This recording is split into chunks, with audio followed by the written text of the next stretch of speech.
to Vandergraaf for sponsoring this Road to Recovery video. Visit their website to learn how the Grizzly Drive drum motor increases the reliability and reduces the cost of ownership of conveyor systems.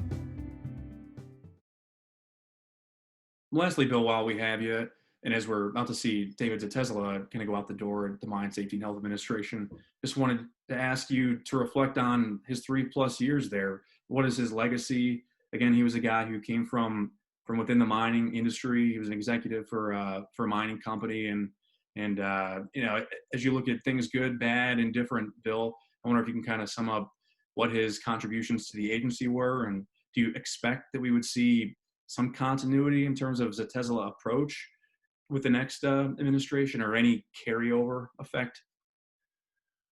Well, to be blunt, I don't think there's going to be any carryover in the Zatezalo approach. And that's not necessarily because of Dave Zatezalo. It's going to be because of the two completely different philosophies of the two administrations, the Trump administration and the Biden administration. So I don't think there's going to be a lot of carryover. In terms of a legacy, I think that what people will say about Dave Zatezalo is that he did follow President Trump's prohibition, restriction, whatever you want to call it, with respect to rulemaking. You know, the rulemaking process under Dave Zatezalo pretty much came to a halt. And that was basically because of the direction that was received from the White House on that issue. And that wasn't just MSHA, that was sort of every agency out there in terms of this focus on trying to reduce regulations and limit the number of new regulations that were coming out.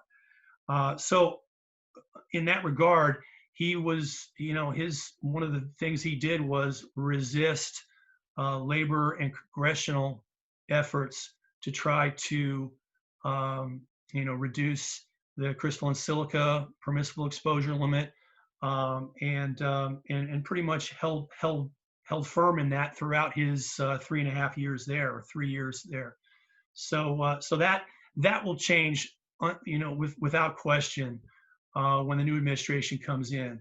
I think everyone can expect that the new administration and the new and the new leadership at MSHA will focus very closely on the crystalline silica and on you know, a variety of different standards that have been out there, and rulemaking processes have been out there but haven't moved forward during the Trump administration.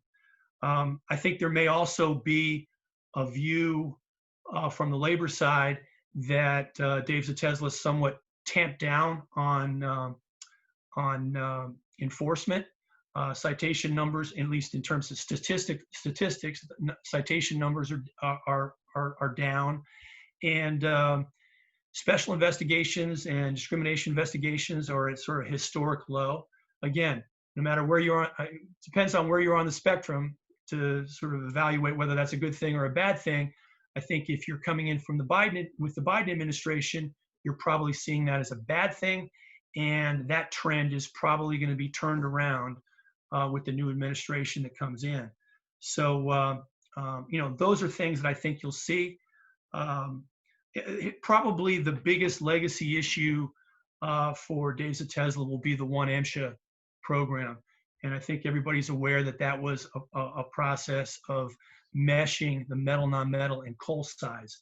And sort of the public pronouncement on that was to, you know, help to streamline MSHA resources so that you could mix and match MSHA inspectors and metal, non-metal inspectors to be able to get them out to different areas. Some critics of that program might say, well, the reality, so the goal of that program really was to sort of, you know, distribute work from the metal non-metal side to the coal side, which was seeing a reduced inspection capacity based on, you know, the realities of the downturn in the coal market. So again, a lot of people look at it differently. I know there was some frustration from mine operators who all of a sudden found themselves in different districts and there seemed to be a certain level of catch-up going on with respect to the inspectors that they were seeing. But it waits to be, we sort of have to wait to see whether or not that program is going to remain in place with the new administration. My guess is that it probably will, because of how far down the road it's gone at this point. But like I said, there'll be a lot of things to watch as this new administration, takes its place. Based on everything you shared, Bill, it sounds like there's a lot of change to await in 21 and probably 22 as well. We'll have to have you back to talk about things as the change is enacted.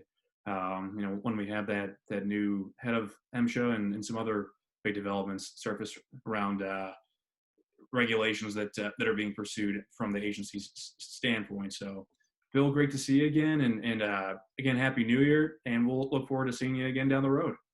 Always good to talk to you, Kevin. Thank you very much. Thank you.